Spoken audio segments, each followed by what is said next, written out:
Study Himachal की एक और सीरीज़ में आपका स्वागत है। दोस्तों आज डिस्कस करेंगे एचआरटीसी कंडक्टर के लिए इम्पोर्टेंट क्वेश्चन। ये जो टॉपिक होगा आज का वो होगा जीपीएस के रिगार्डिंग इम्पोर्टेंट क्लास होगी। आप मान के चलिए इस लेक्चर से लगभग एक क्वेश्चन एग्ज़ाम में पूछा ही जाएगा। चलो शुरू करते हैं। पहला प्रश्न है, देखिए पहला प्रश्न देखते हैं, what is the full form of GPS. GPS की फुल फॉर्म क्या होती है? Global positioning system, global postal system, global prime system या नन ऑफ दिस, इनमें से कोई नहीं। देखिए जीपीएस की जो फुल फॉर्म होती है वो होती है ग्लोबल पोजिशनिंग सिस्टम। अब इसके बारे में थोड़ा सा समझते हैं। देखिए जीपीएस का मतलब होता है ग्लोबल पोजिशनिंग सिस्टम। जीपीएस एक स्पेस बेस्ड या सैटेलाइट बेस्ड नेविगेशन सिस्टम होता है। ये हमें अर्थ की इंफॉर्मेशन या हमें अर्थ के किसी एरिया की इंफॉर्मेशन प्रोवाइड करता है। क्वेश्चन कैसे बन सकता है, जीपीएस को और किस नाम से जाना जाता है? देखिए जीपीएस का जो दूसरा नाम है वो है नेवस्टार। क्या नाम है? NAVSTAR। ठीक है, नेवस्टार जीपीएस के रूप में भी जाना जाता है। ये भी एक क्वेश्चन बन सकता है। अब बात करते हैं जीपीएस की शुरुआत कब हुई। देखिए जीपीएस की शुरुआत कब हुई? 1970 के दशक में हुई थी। ये किसके लिए हुई थी कि यूएस जो आर्मी है उनके लिए नेविगेशन सिस्टम की एक सोच रखी गई थी। फिर क्या हुआ, 1973 में यूएस डिपार्टमेंट ऑफ डिफेंस के द्वारा जीपीएस के प्रोजेक्ट पे काम करना शुरू किया गया। फिर क्या हुआ, फिर 22 फरवरी 1978 में पहला प्रोटोटाइप लॉन्च किया गया। कब पहला प्रोटोटाइप कब लॉन्च किया गया था जीपीएस सैटेलाइट का? 22 फरवरी 1978 को।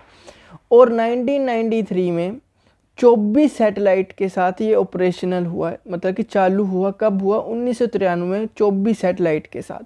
जो करंटली टोटल सैटेलाइट वर्क कर रही है जीपीएस की वो है 29, जो करंटली एक्टिव है। कितनी सैटेलाइट एक्टिव है? 29। अगला प्रश्न देखते हैं। सेकंड प्रश्न है, the world most powerful geospace satellite. Geospace satellite किसकी बात हो रही है? गाओन 4 की बात हो रही है। वाज लॉन्च्ड बाय, दुनिया के सर्वाधिक शक्तिशाली जियोस्पाइस सैटेलाइट गाओफन 4 को किसके द्वारा लॉन्च किया गया था?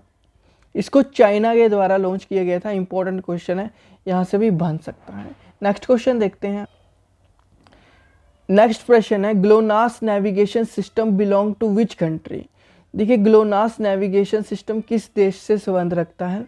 ये रखता है रशिया से संबंध रखता है। देखिए रशिया क्या है? देखिए ग्लोनास नेविगेशन सिस्टम जो एक्चुअली में ये कंट्री में ओरिजिन हुआ था वह हुआ था सोवियत यूनियन में। कहाँ पे हुआ था? सोवियत यूनियन में। बट वो अब नाउ क्या है? रशिया में है। ठीक है, अब इसका नाम क्या है? रशिया है। अब बात करते हैं इसमें जो करंटली जो सैटेलाइट ऑपरेशनल है या वर्क कर रही है वो है 27 सैटेलाइट वर्क कर रही है। ये जो फर्स्ट लॉन्च हुआ था ये हुआ था 12 अक्टूबर 1982 में इसको लॉन्च किया गया था, जो फर्स्ट लॉन्च हुआ था। और लास्ट लॉन्च हुआ था, ठीक है, 7 अगस्त 2022 को। और टोटल कितनी सैटेलाइट एक्टिव है? 27 सैटेलाइट एक्टिव है ग्लोनास की। किसका है? रशिया का है। आपको बस इतना याद रखना है, ग्लोनास नेविगेशन सिस्टम कहाँ का है? वो है रशिया का। नेक्स्ट क्वेश्चन देखते हैं। Galileo navigation system belong to which country. देखिए गैलीलियो नेविगेशन सिस्टम है वो यूरोपियन यूनियन का है। ठीक है, ये जो सिस्टम है किसका है? यूरोपियन यूनियन का है। और इसको कब लॉन्च किया गया था? 21 अक्टूबर 2011 में लॉन्च किया गया था। और जो करंटली एक्टिव सैटेलाइट है वो 30 सैटेलाइट एक्टिव है, ये भी याद रखना है। नेक्स्ट क्वेश्चन देखते हैं। IRNSS navigation system belong to which country. देखिए IRNSS को नेविक के नाम से भी जाना जाता है। ये इंडिया का है। ठीक है, कहाँ का है? इंडिया का है। और करंटली इसमें जो एक्टिव सैटेलाइट है वो है 8 सैटेलाइट एक्टिव है, ये भी आपको याद रखना है। 1 जुलाई 2013 को इसकी लॉन्च किया गया था 7 सैटेलाइट के साथ। अब करंटली 8 सैटेलाइट वर्क कर रही है। अगला प्रश्न है, satellite power generation is through.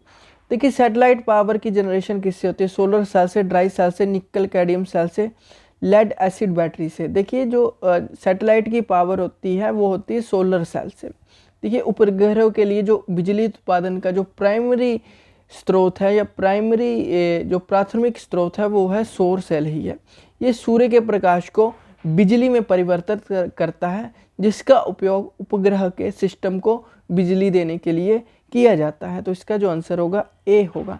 Next प्रश्न देखते हैं। What does the term geostationary refer to satellite remote sensing? देखिए geostationary एक्चुअली में होती क्या है। देखिए geostationary क्या होती है, ये अर्थ के चारों तरफ घूमती है।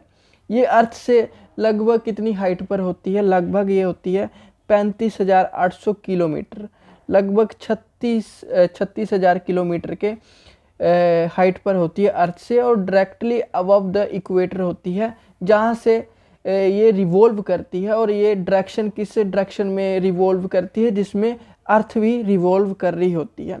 इतना आपको याद रखना है और इम्पोर्टेंट है। इसका जो आंसर होगा ए होगा। Satellite that cover the entire earth at the same equator crossing time. देखिए आज के लिए इतना ही। Thank you, have a nice day, God bless you all, bye bye.